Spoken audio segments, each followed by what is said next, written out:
ನಮಸ್ತೆ. 26th May 2026 Tuesday, ಮಂಗಳವಾರ, 26ನೇ ತಾರೀಕು 5ನೇ ತಿಂಗಳು 2026. ಇವತ್ತಿನ ದಿನ ಸೂರ್ಯೋದಯ 5:53. ಬೆಳಿಗ್ಗೆಯಿಂದ ಏಕಾದಶಿ ಇದೆ ದಿನ ಪೂರ್ತಿ. ಅದೇ ರೀತಿಯಲ್ಲೇ ಬೆಳಿಗ್ಗೆಯಿಂದ ದಿನ ಪೂರ್ತಿ ಹಸ್ತ ನಕ್ಷತ್ರವಿದೆ. ಹಾಗಾಗಿ ಒಂದೇ ತಿಥಿ ಒಂದೇ ನಕ್ಷತ್ರ, ಇದು ಅಪರೂಪವಾಗಿ ಕೆಲವು ದಿನಗಳಲ್ಲಿ ಮಾತ್ರನೇ ಇರುತ್ತೆ. ಹಾಗಾಗಿ ಇವತ್ತಿನ ಏನು ಯೋಗ ಇರುತ್ತೋ ಅದು ಸ್ಥಿರವಾಗಿರುತ್ತೆ ಅಂತ. ಹಾಗಾಗಿ ಇವತ್ತು ಸಿದ್ಧಿ ಮತ್ತು ಸುಖ ಉಂಟು. ಹಾಗಾಗಿ ಖಂಡಿತ ಅಭಿವೃದ್ಧಿಯನ್ನು ಕೊಡುವ ದಿನವಾಗಿದೆ.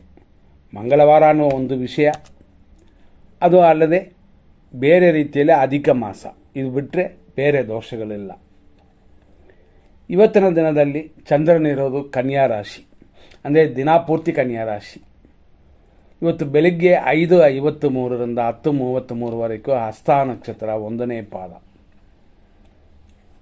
ಆನಂತರ ಅಂದರೆ ಸಂಜೆ 4:59ವರೆಗೂ ಹಸ್ತ ನಕ್ಷತ್ರ 2ನೇ ಪಾದ. ಆಮೇಲೆ ರಾತ್ರಿ 11:27ವರೆಗೂ ಹಸ್ತ ನಕ್ಷತ್ರ 3ನೇ ಪಾದ. ರಾತ್ರಿ 11:28 ಮೇಲೆ ಹಸ್ತ ನಕ್ಷತ್ರ 4ನೇ ಪಾದವಿದೆ. ನಾವು ಫಸ್ಟೇ ಹೇಳಿದಂತೆ ಇವತ್ತು ದಿನಪೂರ್ತಿ ಒಂದೇ ನಕ್ಷತ್ರ. ಈ ರೀತಿಯಾದ ಈ ದಿನದಲ್ಲಿ ಬೆಳಿಗ್ಗೆ 9:05ರಿಂದ 10:41 ಯಮಕಂಡ ಕಾಲ, ಮಧ್ಯಾಹ್ನ 3:29ರಿಂದ ಸಂಜೆ 5:05ವರೆಗೂ ರಾಹುಕಾಲ. ಈಗ ನಾವು 100% ಶುಭ ಸಮಯವನ್ನು ನೋಡೋಣ. ಇರೋದರಲ್ಲಿ 100% ಅಶುಭ ಸಮಯವನ್ನು ಕೂಡ ನೋಡೋಣ. ಬೆಳಿಗ್ಗೆ 5:53ರಿಂದ 8:24 ಒಂದು ಶುಭ ಸಮಯ, 10:43ರಿಂದ ಮಧ್ಯಾಹ್ನ 1:08ವರೆಗೆ ಒಂದು ಶುಭ ಸಮಯ, ಮಧ್ಯಾಹ್ನ 2:55ರಿಂದ 3:27 ಒಂದು ಶುಭ ಸಮಯ, ಸಂಜೆ 5:07ರಿಂದ ರಾತ್ರಿ 9:27ವರೆಗೆ ಒಂದು ಶುಭ ಸಮಯ, ಅದೇ ಥರ ರಾತ್ರಿ 12:02ರಿಂದ 3:20ವರೆಗೆ ಒಂದು ಶುಭ ಸಮಯ, ಮತ್ತು ಬೆಳಗಿನ ಜಾವ 5:12 ಮೇಲೇನು ಚೆನ್ನಾಗಿದೆ. ಇದರಲ್ಲಿ 100% ಅಶುಭ ಸಮಯವನ್ನು ನೋಡೋಣ. 8:26ರಿಂದ 9:17 ದುರ್ಮುಹೂರ್ತ ಮುಗಿಯುವ ಅಷ್ಟರಲ್ಲೇ, ಅಂದರೆ 9:17ಕ್ಕೆ ಮುಗಿಯುತ್ತದೆ. ಅಷ್ಟರಲ್ಲೇ 9:05 ಸುಮಾರು 10-12 ಮುಂಚೆಯೇ ಯಮಕಂಡ ಕಾಲ ಪ್ರಾರಂಭವಾಗಿ 10:41ವರೆಗೆ ಇರುತ್ತದೆ. ಮಧ್ಯಾಹ್ನ 1:10ರಿಂದ 2:53ವರೆಗೂ ನಕ್ಷತ್ರ ವಿಷವಾಗುವ ಸಂಭವ. ಹಂಗಾಗಿ ಹಸ್ತ ನಕ್ಷತ್ರದವರು ಸ್ವಲ್ಪ ಗಮನ ಕೊಡಿ.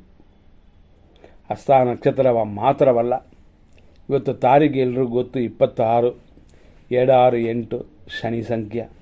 ಹಾಗಾಗಿ ಶನಿಯ ಅಂಶದವರು ಕೂಡ ಸ್ವಲ್ಪ ಗಮನ. ಮಧ್ಯಾಹ್ನ 3:29 ಮೇಲೆ ಸಂಜೆ 5:05ವರೆಗೂ ವಿಷಕಾಲ, ರಾಹುಕಾಲ. ರಾತ್ರಿ 10:07ರಿಂದ 12 ಗಂಟೆವರೆಗೂ ಮೃತ್ಯು. ಅದೇ ಥರ ರಾತ್ರಿ 11:10ರಿಂದ 11:54ವರೆಗೂ ದುರ್ಮುಹೂರ್ತ.